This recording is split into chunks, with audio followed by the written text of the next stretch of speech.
శ్రీ గురుభ్యో నమః. మనము మన దేవాలయం, మనము నిత్యము కూడా దేవాలయములందు పూజలు అలంకరణ చేస్తాం. అదేవిధంగా సంవత్సరంలో ఒక్కసారైనా నదీ స్నానం చేస్తే చాలా మంచిది.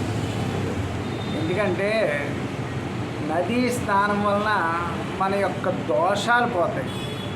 ఎందుకంటే ఎప్పుడు కూడా పారే నీటిలో స్నానం ఆచరించినప్పుడు మన యొక్క దోషాలు పోయే అవకాశం చాలా వరకు ఉంటుంది.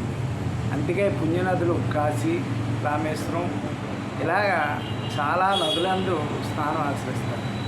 ఈ రామేశ్వరంలో దేవాలయం నందు లోపల 7 నూతులు ఉంటాయి. అక్కడ 7 నూతుల్లో నీరు కూడా తల మీద పోస్తారు.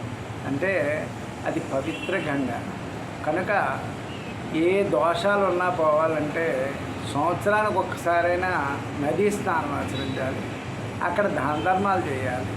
అక్కడ దగ్గరలో ఉన్న దేవాలయంలందు అలంకరణలు, పూజలు ఏముంటే వాటిలో పాల్గొనాలి.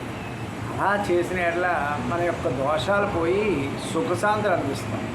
అది ఓం తత్సత్ బ్రహ్మాత్మ.